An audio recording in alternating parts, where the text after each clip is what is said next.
You're listening to the Fantasy Wildcard Podcast.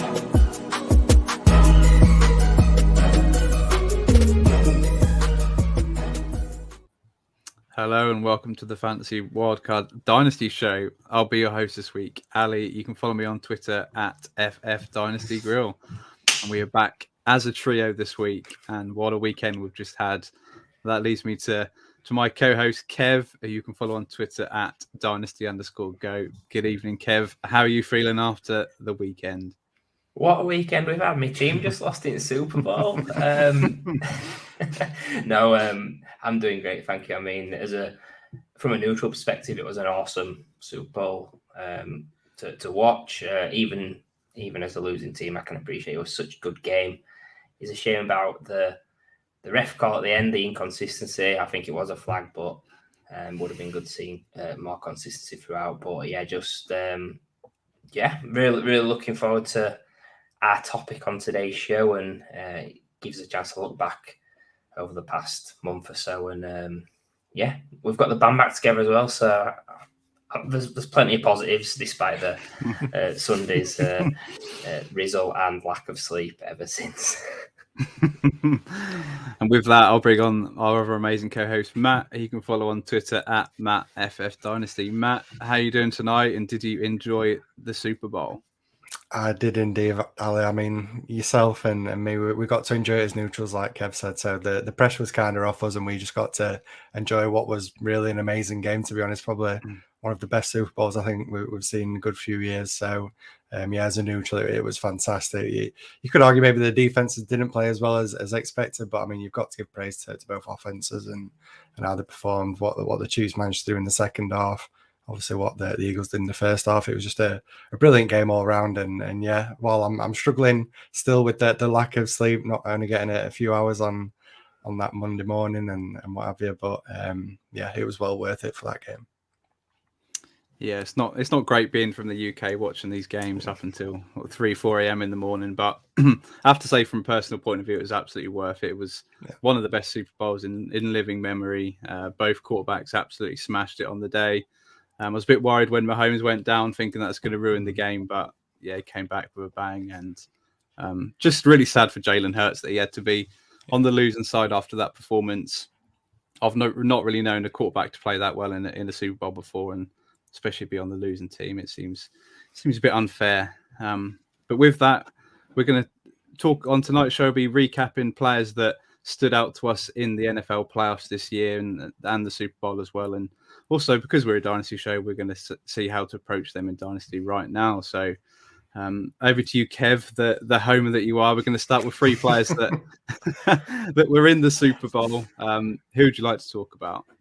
I mean, you set up lovely, and then you just had to spoil it with that little dig. I just lost the Super Bowl. I'm a bit tender, but yeah, you teed it up really nice. I want to speak about the guy that, in my opinion, should have been the Super Bowl MVP. It's Jalen Hurts, highest PFF grade in Super Bowl history. So I get the argument that he's on the losing side, etc. And there's only been one Super Bowl MVP that's been on the losing side before, but what he did was way beyond my expectations. Again, he keeps proving me wrong. He keeps, just out of this world play. 41.16 fantasy points in the Super Bowl, if we're looking at it from a dynasty or a fantasy point of view. And that would have been the third best performance of the season, behind one of Lamar Jackson's games and one of Justin Fields' games as well. So looking back over the year, he was a QB1 in fantasy. He's had a brilliant playoffs. But there's still room for growth in Hurts, I feel. Philadelphia was 23rd in team pass plays and pace of play. He proved to have elite efficiency as passer and as a rusher. Solid accuracy as well. So there's bits there that you can improve, and there's already a strong profile there. The Eagles also, it's been well publicised, weak schedule. They're in the NFC, which is currently really poor compared to the AFC at the top. The defense, it's got a lot of players that are going to be free agents, so that's going to regress. And what this means is playing tougher games, playing more shootouts. It's going to have more points, more ceiling to an already amazing ceiling and floor. Keep trade cut have got him QB4, which how the hell is Joe Burrow above Jalen Hurts? Honestly, do not get that at all. I think Hurts, I was risk-averse previously. I think he's a massive buy in Dynasty. You look at Lamar Jackson's season when everything hit, his efficiency, his touchdown spiked. That was I think it was the greatest QB season of all time for fantasy. I think Jalen Hurts has got similar, if not higher ceiling than that with the situation he's in and the weapons. So, yeah, if you're getting him at QB4, if he hits in any given season, you've got such an advantage over the rest of your league, even over guys like Mahomes and Allen. You're gonna have them boys in the bag as such. So I do think the big genuine question now is in that top 3. The big question you've got to consider is he Dynasty QB1? Stealing my tweet there, Kev, that about the other day. Because I put that out myself. I mean, you must have been reading my tweets. That must be why I've been sleeping. But yeah, I literally tweeted out the exact same thing. I think he's got to be in that tier 1 now with Mahomes and Allen. And yeah, I put whisper, is he potentially the QB1 in Dynasty? And to be honest, I think he is. I think he could be the QB1 in Dynasty. I was like yourself, Kev. Obviously, had that.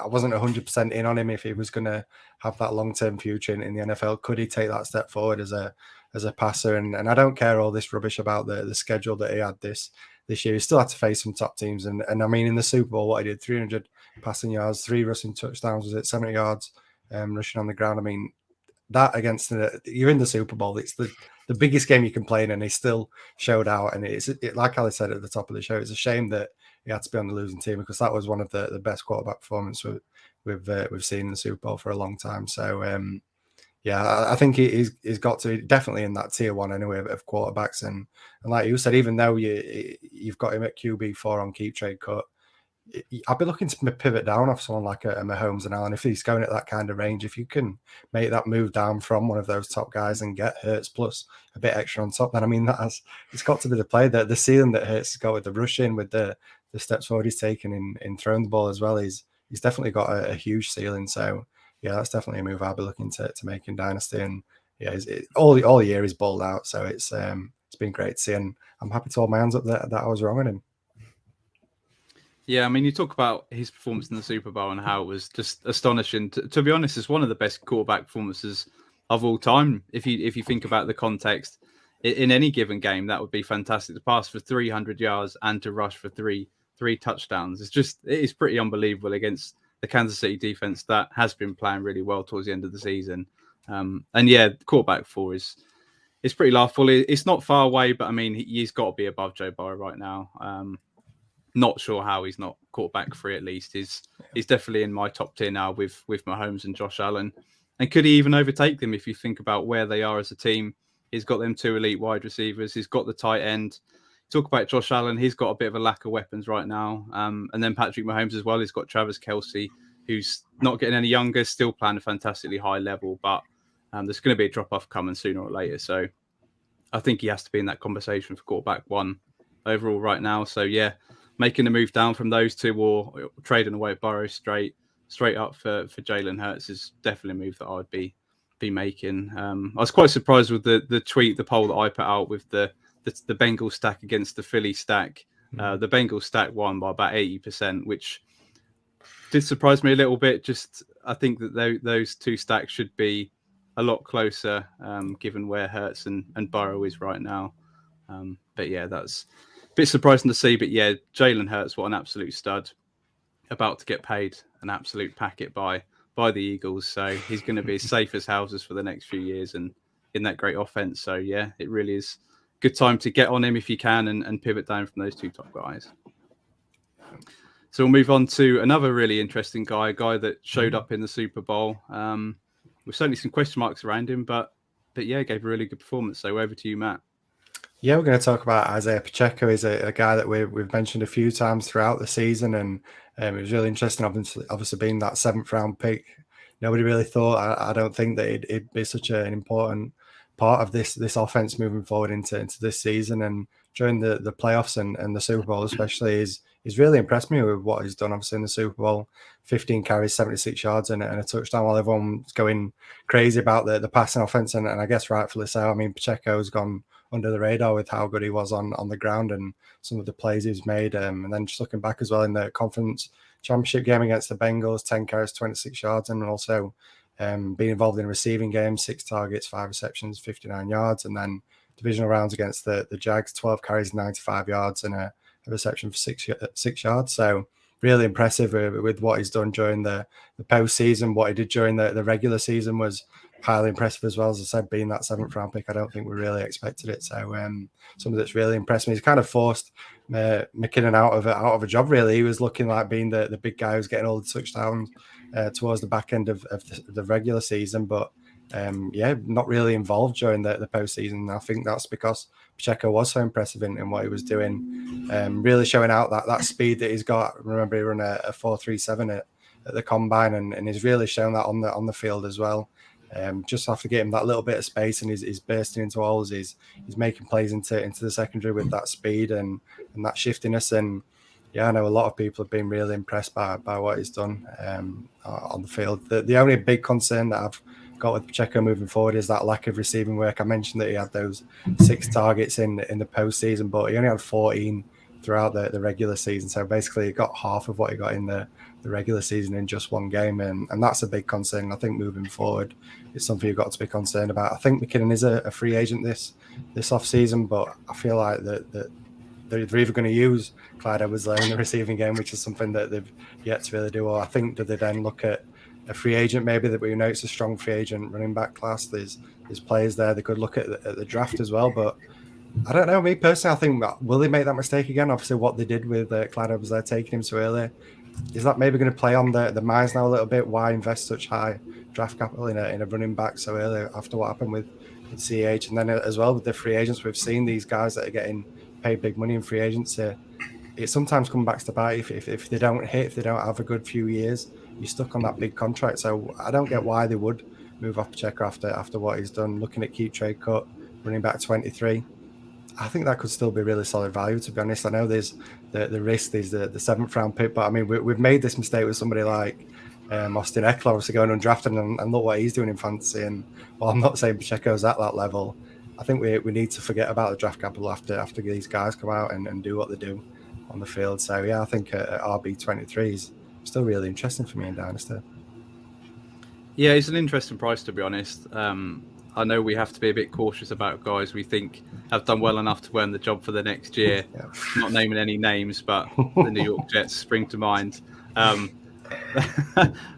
you got to look at Pacheco, and he absolutely balled out in the Super Bowl. Looked really good. They trusted him to run the ball, to not make any mistakes, and he looked really good. He returned that favor in the Super Bowl for the Chiefs. So for me, they'd be a little bit silly to spend high draft capital on a running back. I'd be surprised if they don't draft a running back with how deep the class is. And again, I wouldn't be totally shocked if they did go for one of the top guys early on. It wouldn't shock me at all. But yeah, McKinnon, RB23, I think it's fairly interesting. I think it's going towards his price. I've seen a couple of trades recently for sort of early-ish seconds traded away for him. I'm probably not quite there with Pacheco, but if you could offer me, say, a mid-second to a late second, I think I would pay that for Pacheco right now, in the thought that he could be the guy next year, and then he's going to get a slight bump in value if he is the guy again next year. So yeah, really interesting guy that could go either way this offseason. Yeah, he had a really solid Super Bowl. I mean, there's been a lot of talk of Philly's run defense being poor, but second half of the season, once they got Sue and Joseph in there, it picked up hugely. 4 yards per carry, I think, which is one of the best in the league. So for him to put on the show he did at the Super Bowl, and I was impressed. I think every running that he has, it's like his pants are on fire. He's just off, and just really, really interesting to watch with the naked eye. But I think dynasty-wise, I have got the pause. Obviously, the draft capital, the pass work are still question marks for me. Andy Reid's not a loyal lover, is he? He likes to spread it about a bit. So yeah, I think I personally won't be going in for him at that price. I think if he was on a different team, If he didn't have that KC logo on his helmet, I don't think people would be as interested as they are. Granted, you have to factor situation into his dynasty value, but yeah, I think he's someone that I won't be as high on as you guys. Just a question, Kev. Do you prefer Isaiah Pacheco right now or Damian Pierce? Wow, that's off the cuff. God, do you want to get punched in the face or kicked in privates? I think. God, on neither. I don't want either really. Sell them both. Great answer. Yeah, like I guess two guys in similar situations, you can't bank on the bad draft capital that they got. Guys that clearly look good this season, but could easily see their role diminish heading into next year. So you just need to touch of caution entering the off season and in trading away them picks. And with that, we'll move on to my guy. Another proceed with caution with this guy. It's Juju Smith-Schuster. It was Kev's flag plant for this year. I mean, for all the reasons why I was backing him. And to be honest, it was looking positive in the Super Bowl. 9 targets. He was the target leader for the Chiefs.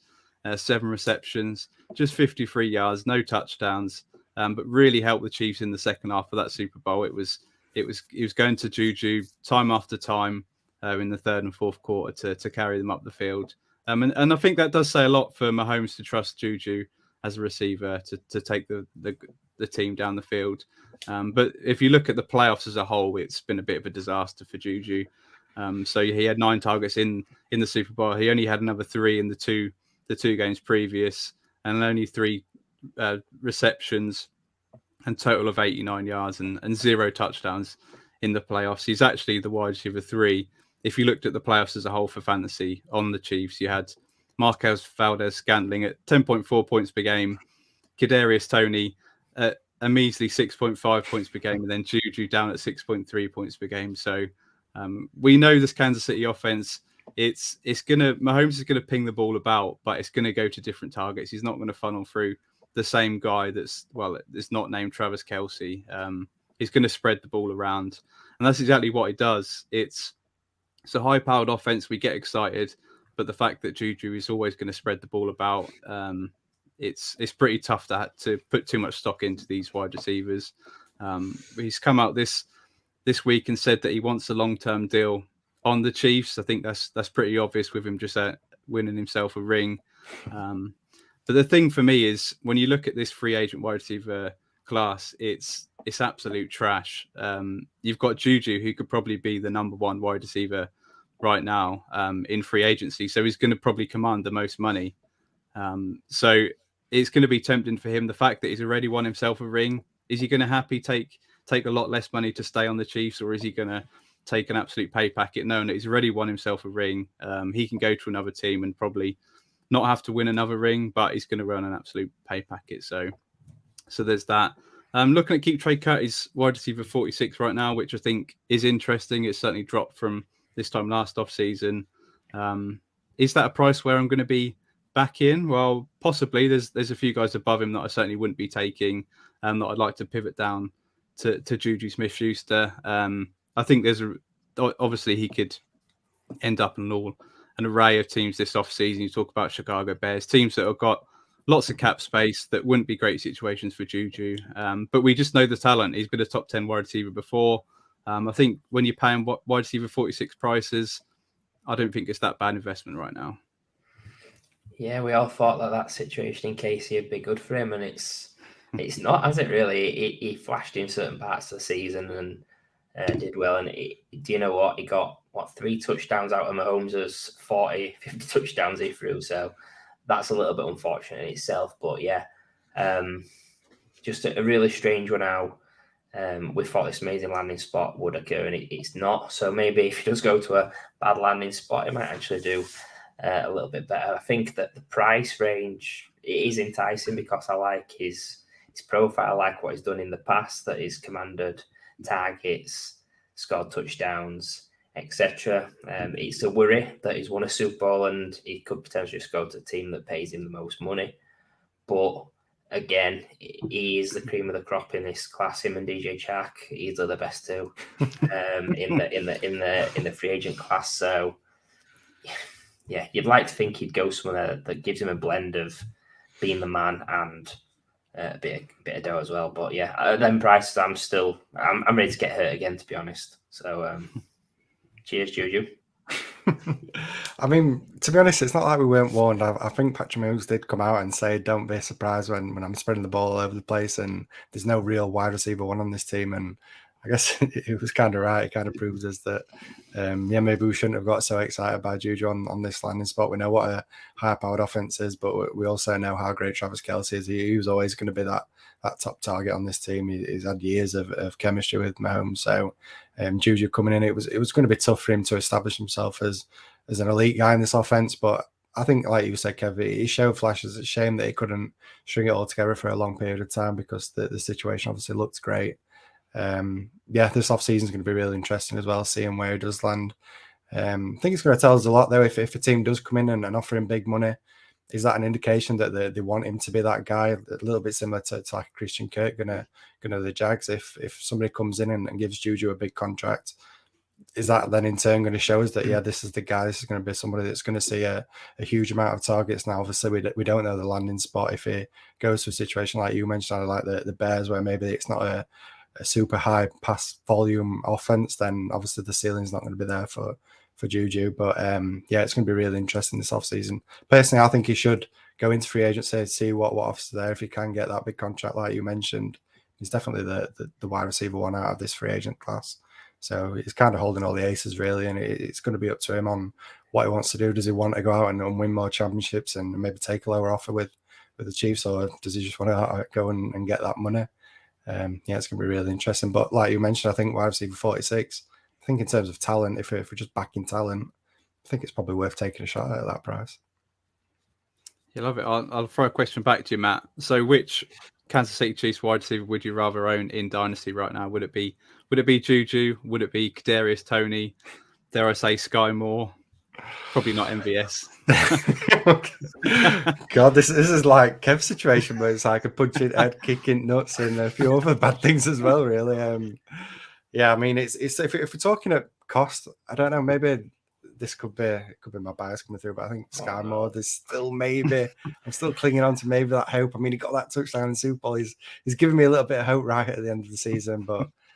His value's obviously dipped hugely. Kadarius Toney is an interesting player. Does my Giants bias refuse me to come back in on Toney after what a disappointment he was with the Giants? But again, he's somebody that's shown flashes when he's healthy. He looks great, but it's just that can he stay healthy? He's struggled obviously with the Giants, and even when he got to the Chiefs, he struggled. So I think just in terms of talent, I'm sticking with Juju. I think he's the one that can be that safer bet long term. I think he's got that talent, but. I'm not. I mean, can I have Travis Kelce? Let me have Travis Kelce. I think I'll take him long term. To me, I think he's still got another 3-4 years in him at 33 years old. So if that's the window you're playing in Dynasty, I'm probably more confident in Travis Kelce. Yes, good answer. We better move swiftly on to a guy that we all agree is an absolute stud and someone that you want to own in Dynasty. So over to you, Kev. Yeah, next guy that stood out for me, it's Christian McCaffrey. Just how consistent he was, how solid he was in the playoffs. 24.1 fantasy points against Seattle, then he got 17.7 against Dallas and 21.6 against Philly in a really tough spot when all the focus was on him. He was the offense, and there was no game plan from Shanahan to do anything else. Touchdowns in all 3 games, showing pass usage, rush usage. We know it's not the ceiling of old. He's not going to get over 100 receptions. I think he had 120, 131 season. We're not going to see that again. But running back 2 on the year, he's got his age 27 season incoming, and keeps rate cut for running back 4. So people are still high on him despite the age. I think which QB it is will be a massive impact on him. So Trey Lance, rushing QB. Not going to be targeting the running backs as often. Brock Purdy, safe guy, check down passer. etc., would be a lot better for McCaffrey. So I think in my eyes, McCaffrey is someone that's a very risky asset in Dynasty. At running back 4, I think he is a sell to get out before his legs give way as such. That he's took a battering. He's still a high volume rusher as well, which is slightly different to Austin Eckler, who gets more of his work in better situations. But I think the running back overall as a situation in Dynasty, if you've got someone near the top, pivoting down is going to be the way to reduce your risk and get some extra assets. I think if you've got 20, 30, 40, 50 leagues, you do want some McCaffrey in certain spots to win the ships. But yeah, portfolio exposure, I'll be looking to reduce that this off-season.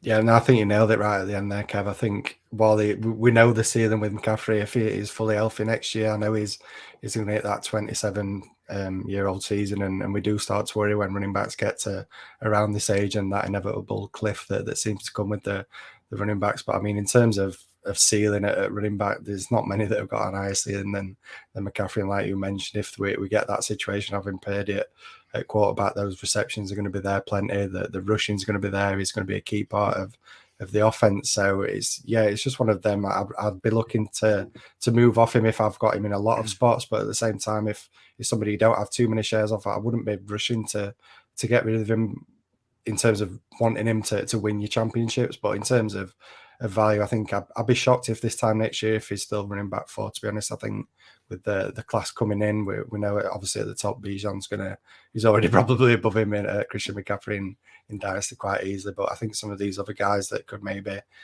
hit in the rookie seasons could start to get up there. We've seen it with somebody like Kenneth Walker. I don't think, while he was great, he wasn't like an elite running back prospect, and what he's done coming in as a rookie is put him up to, I think he's RB3 on keep trade cut. So I'd be shocked if just in terms of value, if he's there this time next year. But in terms of what happens, we play to win the title at the end of the year. I think he's still got one of the highest, if not the highest ceiling in fantasy. So another situation that's going to be interesting to keep an eye on. Not really with him, but with the quarterback he'll be playing with.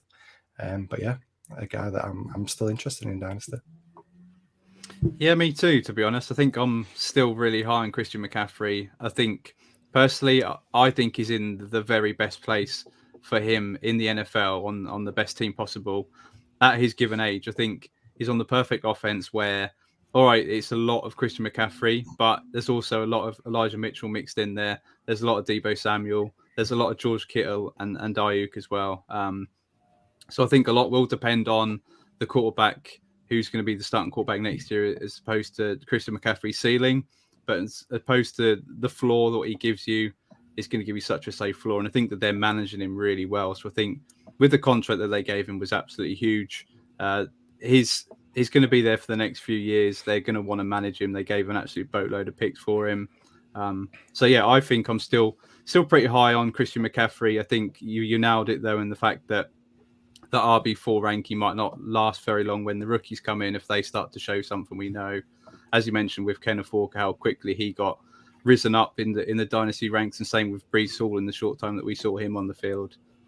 So yeah, I think certainly right now I wouldn't be looking to sell him straight away unless someone was offering sort of massive load of picks for him. But certainly in next season, I think he's someone that you can sell at probably peak value.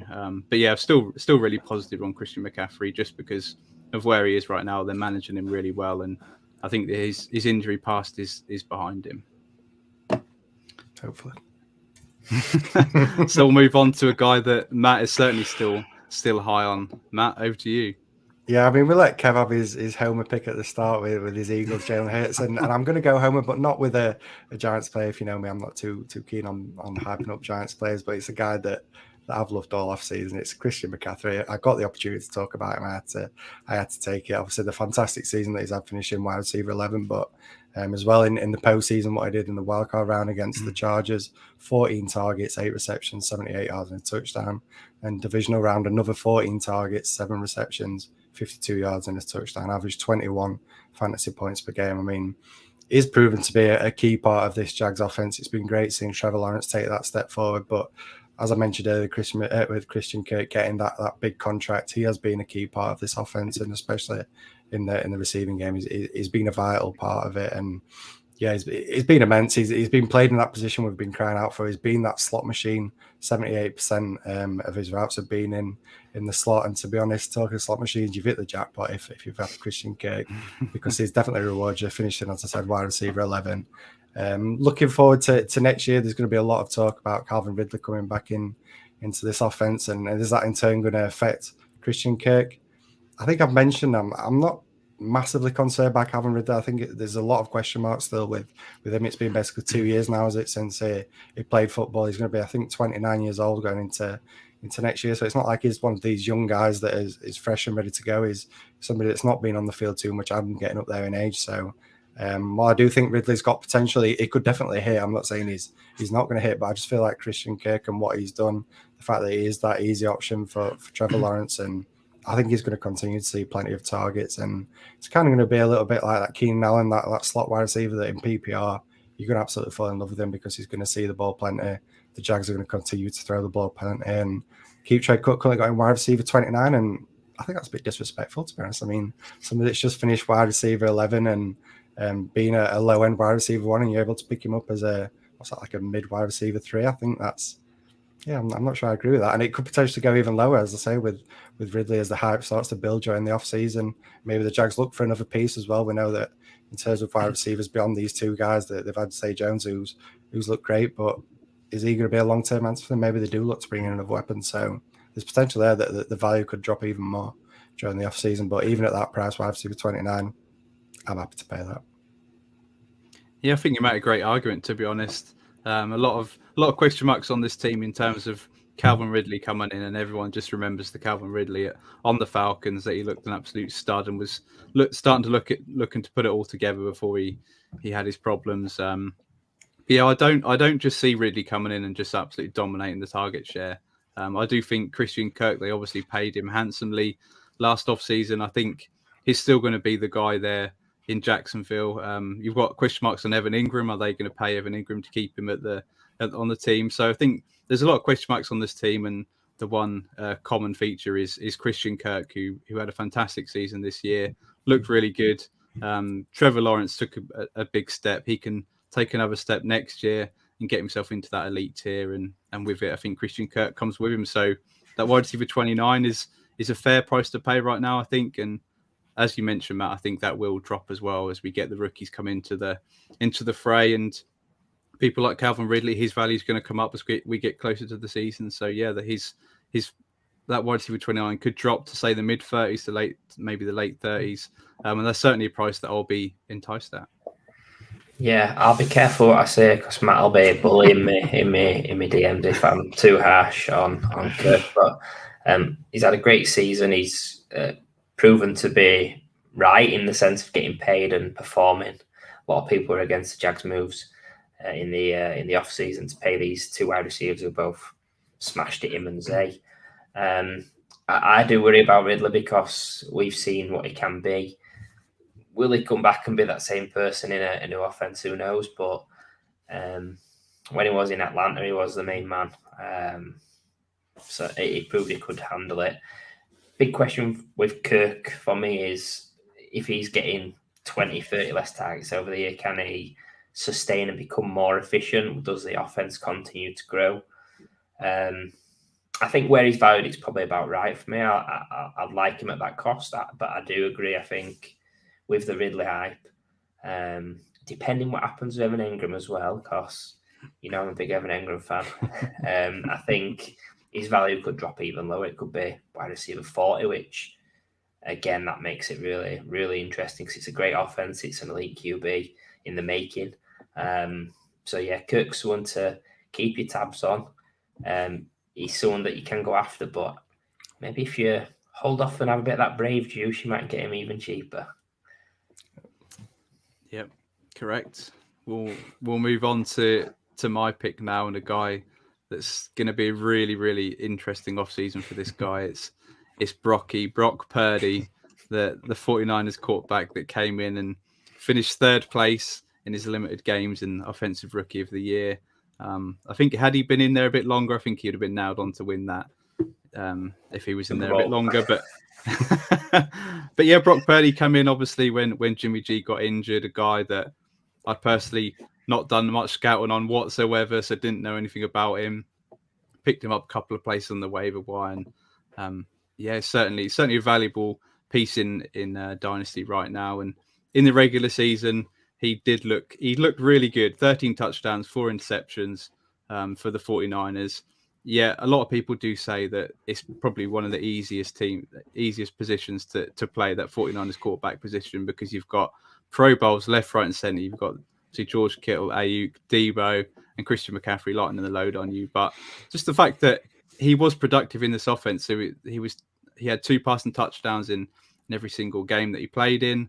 In the playoffs, he had the 3 touchdowns and no picks, so he was really limiting the mistakes and driving the 49ers forward before, obviously, he had that horrific injury. And he was the second highest quarterback rating, only behind Mahomes in the playoffs. So there's that as well. It's going to be an incredibly interesting offseason for Brock Purdy. The future, obviously, the question mark is Trey Lance has not shown us hardly anything yet. He's going to be going into his 3rd year. He's currently injured as well.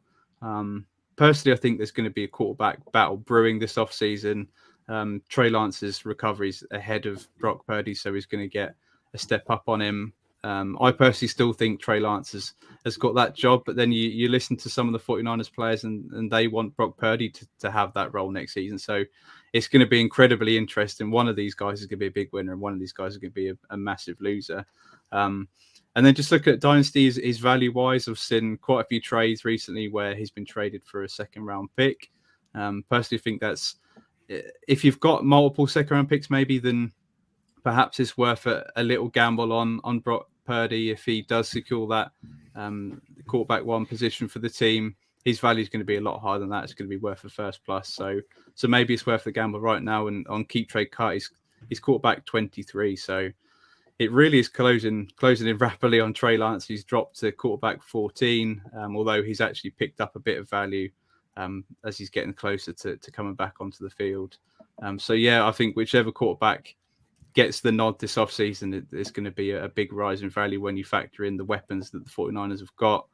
So boys, I've got a question for you. So at cost right now, which would you rather buy? Would it be Trey Lance at quarterback 14 or would it be Brock Purdy at quarterback 23? I mean, I'm a Brocky fan. And when Lance was coming in, I had him QB3 behind Fields and Lawrence, which was correct, by the way, if you check out Keep Trade Cut right now. But it would have to be Trey Lance, just because I think that both these guys, Purdy and Lance, are on rookie deals. So there's no rush to move one of them in a trade. I think you're going to keep them both. It's going to be messy, but I'd be just playing for ceiling, really, the fact that I think when Lance does get the opportunity with the 49ers or another team, he has got potential ceiling to reach guys that I've mentioned, like Fields, Jackson, Hurts. That is in his range of outcomes. It's unlikely because they've looked pretty class, to be fair. But yeah, I'll go Lance and sorry, Brock. I'm shocked, Kev. I'd have put my house on you going for Brock Purdy with how much you've been hyping him up. But yeah, I fully agree with the reasons that you laid out. Obviously, I should have known with you being such a smart guy, Kev, that you'd laid out the good reasons. And yeah, I think it's that ceiling that Trey Lance has got. It's something that's nowhere near the realms of possibility for Brock Purdy. I think he's more of a low-end QB1, maybe at best. I know he's shown a couple of games where he's finished as a mid QB1, but I think overall throughout the course of the season, he's probably going to be that low-end QB1, kind of safe. We know that the weapons that he's got can help him. Somebody like Debo Samuel can basically put up the points for him in fantasy. Doesn't really have to do a great deal. He can just do a short pass and Debo will do the rest when he's got the ball in his hands. But Trey Lance and that's seeing what he's got with the rushing is something I'd rather take the gamble on. They're both gambles anyway, so if I'm gambling, I might as well pay that little bit more. And I don't think that the range between them, what's that, QB 23 to QB 14, it's not really big enough for me to say, well, you've got to pay far more to get Lance than Brock Purdy. I think, well, you have got to pay more, obviously, to get Lance. It's not a huge deal more. And with the potential ceiling that he's got, I'm more tempted to go in for Trey Lance. And I think it's going to be interesting as well. If Brock Purdy does win that job, I feel like they can't just keep Trey Lance and just just hold on to him. If they're going with Brock Purdy, they're kind of committing to him, and they're going to want to get something back for the huge investment they made on Lance. So I wouldn't be surprised if he got traded if Purdy does win the job, and then you've got a new shot, a new offense where he's going to be the starting quarterback anyway. So I'd take the ceiling of Lance. But just going back to Brock Purdy, what he's done's been amazing. Like you mentioned, Ali, somebody that I didn't really look too much into. Know that he had little glimmers, I think, a couple of years ago. The season before it was coming into the NFL and kind of showed flashes, but not really somebody that I don't think anyone was really talking about coming into his rookie season and before the NFL draft either. So to do what he's done has been amazing. I think that the situation obviously helped him out being on the 49ers and that scheme that they've got. It's obviously quite quarterback friendly, but at the same time, you've still got to go out there and do something. So it's been really impressive, and I'll probably be looking to cash in on him at that range of pricing, because he is somebody that could easily fall off, and it might be somebody that hardly plays a snap in the NFL again after this season if Lance does take that job forward, because I don't think there's going to be too many teams going out to acquire a Brock Purdy in the NFL, despite what he's done this year. And just one last thing on Purdy, like you've in Dynasty, you're going to have him as like a really bad QB2 or a really good QB3, that sort of range. In a QB3 of Purdy's nature, someone that's a game manager, a safe floor guy, the main thing you're looking for is job security, and he's not got that. So it's kind of you're paying for someone to be safe and secure and a long-term asset, and he might not even start for 49ers or land on another team ever again. Like it was a 7th round pick. I can't imagine he's got a hefty trademark in real life. So yeah, definitely Trey Lance, but I do like Purdy for his little run he had, and to help a lot of teams this season progress. Yeah, well summed up there, Kev. And we're going to go over to you and a guy that's definitely got job security, but for what team? Well, it's Daniel Jones, and it's got to be the Giants, hasn't it, really? But I'll get on to that. Really impressed with Daniel Jones against the Vikings in the playoffs. 27.8 fantasy points, 300 passing yards, 78 rushing yards. Fantasy gold, that really. Just it was less impressive against the Eagles, but we'll sweep it under the carpet. I think the playoff win for the Giants in a rebuild, that means he can't be going anywhere. They can't move off him, in my opinion, after doing that. I think short-term deal, a couple of years, or a tag is incoming, probably a short-term deal. I think the fact that the weapons are poor and he's only just in this system with Dayball are really positive for him. There's plenty of growth there. I've still got concerns as him being a low A-dot passer, someone that's really needed to be efficient to put up them numbers. No huge splash plays as such. But yeah, 1 year of excellent production. I don't want to suggest that Daniel Jones will be this guy I'm going to mention, but when I dug a little bit deeper and looked at guys that were rushing QBs, had one QB1 season, and then were nothing, it got me thinking of Mitchell Trubisky. Okay. Now, look at the stats. I think it is being harsh on Jones because this is a new situation. He's done fantastic. I think he's definitely a better player than Mitch Trubisky, both real life and fantasy in my eyes. But yeah, that is in his range of outcomes, Mitch Trubisky. So I think he's a risky asset. If you believe in Jones, he's got to be in that range with Dak, Tua, and Trey Lance. In my eyes, I think if things fall his way, I would prefer him to Dak Prescott in a lot of situations. That's not going to sit well with people that base the Dynasty decisions on real life, but you look at his fantasy, his rushing upside, the system, what he's done, the things I mentioned about weapons, etc. He should be going in that range. You don't have to take him before Dak in your startups, but you can pivot and get extra, like we say. So I think Daniel Jones is a leap of faith, but it could be worth it if things fall his way. Yeah, it's definitely a leap of faith. Now, obviously, I'm obviously a Giants fan. I've got that little bit of affection towards him being a Giants fan, but at the same time, like I've mentioned, we've had this season has obviously been fantastic, but you can't just overlook what he's done the first 3 years in the NFL. Didn't look great at all. I mean, the situation's obviously not been brilliant for him ever since he came into NFL. But even going back further to his college career, he wasn't exactly a standout quarterback in college. A lot of people were shocked when we took him as early as we did in the first round.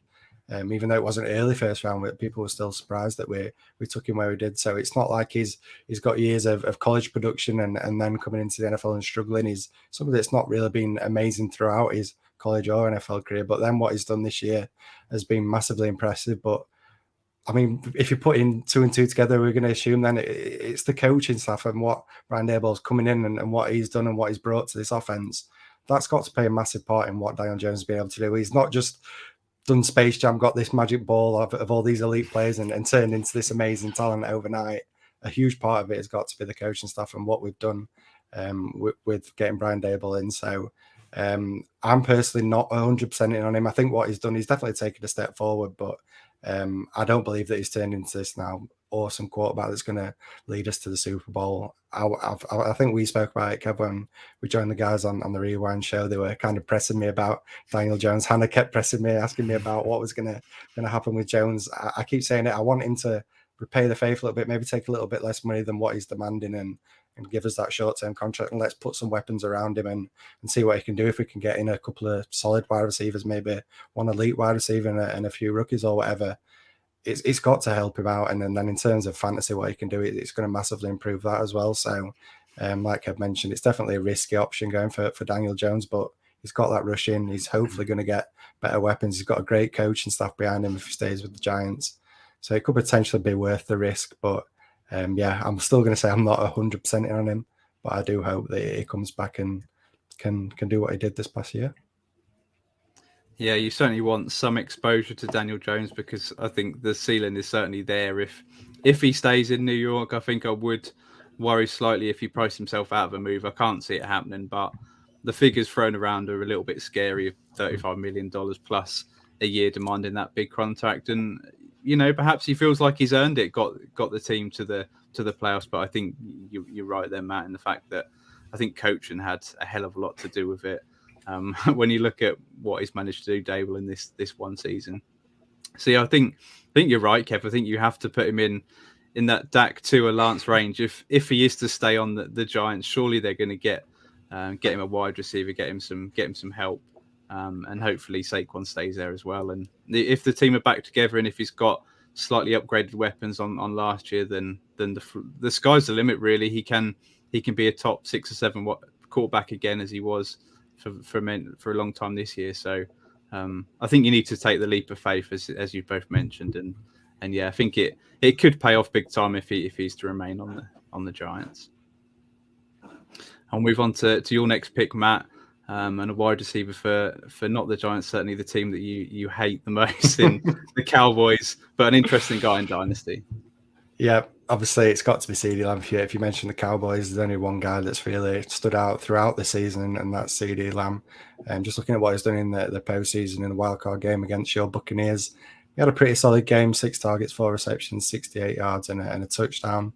Then divisional round against the 49ers, 13 targets, 10 receptions and 117 yards and averaging 19.5 fantasy points per game through those 2 games. So really impressive and kind of just carrying on what he's done all season long, to be honest. Coming off his best season to date, finished the wide receiver 5, average 17.8 fantasy points per game. And even when Dak Prescott went down, I think a lot of people were concerned this is going to be a huge problem for CeeDee Lamb, but he kind of stepped forward and proved himself to be that elite option, and he basically carried the offense. We know that the players around him kind of took a step back. Dalton Schultz didn't do what he did the season before. He kind of took a step back. Michael Gallup, coming back from the injury, couldn't really get going throughout the season. So it was kind of all on CeeDee Lamb to be this offense, as I say, especially when Dak Prescott went down and didn't disappoint. He's had a great season throughout the year. When Dak came back, he continued looking great. And for that reason, he's taken a huge jump in value. He's currently the wide receiver 3 on keep trade cut. And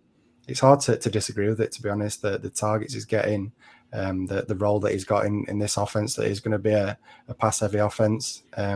you can understand why his value is that high. I think looking ahead as well to the additions that the Cowboys could make, I think they've got to make some kind of additions to this receiving core. We've mentioned it a couple of times already on the show that the free agency class isn't strong at all. So you feel like there's not really anyone there that's going to make a huge impact if they come over to Dallas, apart from Juju Smith-Schuster, who we spoke about. So then it's kind of on the rookies, and they're in that range, aren't they, where they can definitely go for one of these top rookies. I think they've got to pick 28, that range. So they've definitely got a shot at getting one of these wide receivers towards the back end of the first round. And if they do that, then obviously that's great. It's going to be great for Dak Prescott getting an elite wide receiver, but at the same time, it is going to be a rookie wide receiver. We can't expect immediate production. I know we've been blessed these last few years of wide receivers coming in and being instant impacts, but at the same time, you definitely get those cases where they can maybe take a year or two to adjust to the NFL. So I feel like CeeDee Lamb's going to still continue to be a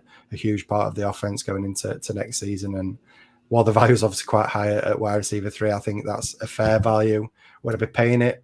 Maybe not. Maybe I'll be looking to pivot down. I think there's a few guys. Obviously, we know that the top two, Justin Jefferson and Jamar Chase, is not at that level for me. He's not close to that level, to be honest. But I think he's definitely in that tier 2. And I think I'd personally be looking to move down in that tier. He's obviously the top guy in that tier. I'd be looking to move down and get a piece on top. But you've got to praise him for what he's done this year. And yeah, I think next year it continues. Yeah, you just read my mind, exactly what I was going to say, Matt. In wide receiver 3, he is my wide receiver 3 in Dynasty. I think he deserves to be there. But he's just, he doesn't have the ceiling that the Jefferson and the Chase does. I just feel like on any given week, Justin Jefferson and Jamar Chase can put up 40 fantasy points. And I just don't see that in the possibilities for CeeDee Lamb to win you a game. He's just someone that is going to dominate the targets and have a 100-yard game and maybe get to 25 points, but he's just not got that ceiling. So for me, the only way is down from wide receiver 3. I know he's given his age. I think he's in a fantastic position. He deserves to be there, but I just think the move to make is to pivot down to a Garrett Wilson, someone like that, someone in that age range again, but to get a piece on top, I think is the move to make for me. But yeah, I can't knock what he's done. For me, his stats in the playoff have been pretty amazing. He's helped carry that offense. And then there's question marks on obviously Dalton Schultz this offseason. That Dallas offensive unit, especially with the running backs, could look completely different come next season. So, I mean, CeeDee Lamb's going to be integral part of that offense. He's going to have a massive target share again next year. But I just think I would pivot down right now and pick up some value. Yeah, he's had a great season. He's really stepped up and become an alpha in terms of target share. You've got to be really happy if you've got CD, but I've got to admit, when I try and acquire CD in leagues, he is treated like a Jefferson, like a Chase, and he's not there.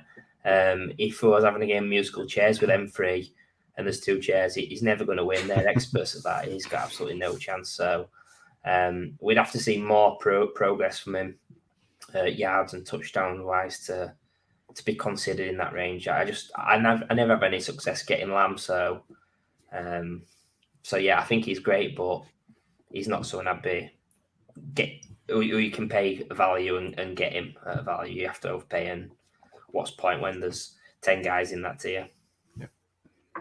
Yep, agreed. And we'll move on to another guy that's in a similar situation to CeeDee Lamb, a guy that you may have to overpay for right now, and it's Deebo Samuel, the 49ers wide receiver, and someone. This time last off season, I was really high, and the fact he's just coming off I think it's wide receiver 3 finish, looked brilliant, especially them Russian touchdowns as well. He was really used all over the place for the 49ers, and this time he's certainly nowhere near that. Wide receiver 18 on keep trade cut, and again, it's just been a stop-start season for Deebo Samuel. Some games he looks brilliant, and you want them to use him more. But they're not doing it, and the ceiling for me it's just not there for Deebo Samuel anymore. Despite that, he did have a decent playoffs. He was second in yardage behind only Jamar Chase in terms of wide receivers. He had over double the yardage, the targets, and the receptions than Brandon Ayuk. But then just looking at the season as a whole, Brandon Ayuk had a better season. Wide receiver 15 to Deebo's wide receiver 38. So it was really disappointing season for Deebo. Obviously, he was injured for a couple of games. Although the points per game were very similar, so 13.4 for Brandon Ayuk and 13.0 for Deebo Samuel, so almost 50-50 really. And I think it was just a combination of the 49ers finally having all their weapons healthy for pretty much all the season. I think Kittle missed a couple of games. Ayuk was healthy throughout. And then obviously the trade for Christian McCaffrey is going to take a lot of the pass work as well. So all of them, I think, don't have the same ceiling, although George Kittle certainly pushed on with Brock Purdy towards the end of the season. But it certainly limits Deebo Samuel's ceiling for me going forward. So keep trade cut the wide receiver 18 ranking right now. I think it's probably fair. I can see him getting slightly ahead of that, but with his age, with Brandon Ayuk coming on second half of the season, and George Kittle as well, and where Christian McCaffrey is right now, the targets aren't going to funnel through Deebo Samuel like they did last season. So it's really interesting because Brandon Ayuk and Deebo Samuel are ranked really closely now on Keep Trade Cut. So is a case of which one do you prefer going forward? Obviously, if you do own Deebo Samuel right now, you're hopeful that it's Brock Purdy, the quarterback, going forward, as opposed to Trey Lance, just because of the passing prowess of Purdy compared to the rushing prowess of Trey Lance. Although when you look at Brock Purdy's stats, only one of the 15 touchdowns that he threw this season went to Deebo Samuel. A lot of them went to George Kittle and Brandon Ayuk. So there's that. So just a question for you two: which one do you prefer to own in Dynasty right now? Because Brandon Ayuk, I think, he's like 2 or 3 places below Deebo Samuel right now, so it's pretty close. Yeah, I mean, it's Ayuk for me. I think with Deebo, just with McCaffrey being there, like, you're not getting Deebo on these sort of. You don't really want him rushing, but then again, when he does, he looks amazing. He gets the rushing touchdowns, etc. I just feel that whichever QB it is in this offense, it's not great for Deebo. If it's Lance, the pass volume's down. If it's Purdy, then I think it's better for the pass receiving weapons, but he had an amazing connection with Kittle. McCaffrey's going to get his. Ayuk's trending in the right direction. I think it's probably Ayuk pretty convincingly over Deebo, just based as well that in your leagues, there's going to be a lot more teams that are comfortable in wanting Ayuk than someone in Deebo that has had injuries. And I see him being a big loser of the McCaffrey trade. Yeah, pains me to say it, but again, I agree with Kev. I think it's Brandon Ayuk, somebody that I've liked for a long time. Since he came as a rookie, as somebody that I've been high on. It's been funny that after that rookie season, I kind of switched to Deebo, and now I'm kind of switching back again to Ayuk. I think, like Kev mentioned, I think in both situations, Deebo Samuel is probably going to see maybe more volume if Purdy is the quarterback. Kev mentioned the options that they've got in those short targets. There's plenty of options there for Purdy. So I feel like the floor is not really there, because it could easily be a Kittle game. It could easily be a McCaffrey game, and Deebo kind of misses out. So I think even if Purdy is the quarterback, I wouldn't say it means it's safe to have Deebo Samuel. But I think Trey Lance and Ayuk, what they could do together, we know the cannon of an arm that Lance has got. While they might not pass a ton, I think that the ceiling could definitely be there with Ayuk and what Trey Lance can do when he's the starting quarterback. So I think personally I lean Ayuk, what he's done the back end of this year and what he can do moving forward with either quarterback is far more appealing. Obviously a younger asset as well than Deebo, and I still worry about Deebo being used, like I've mentioned, as that Russian receiver. He's kind of susceptible to injuries a little bit more. And while I'm never going to say that you can kind of predict injuries, because you can't, I just feel like that kind of usage and what we've seen in the years gone by with Deebo kind of leans me to being a little bit concerned. So yeah, I got you, but Deebo's been awesome in what he can do with the ball. Yeah, perhaps it's a decent move to trade down and pick up a little bit of trade capital with moving to Ayuk. So with that brings us to the end of tonight's show, where we've reviewed the standout players from this year's NFL playoffs and then how to approach them in Dynasty. So thanks for tuning in. Be sure to follow us on Twitter and subscribe to us on YouTube at Fantasy Wildcard. And then join us every Tuesday for the podcast and the stream of the show. So thank you once again. Have a good one, and we'll see you again soon.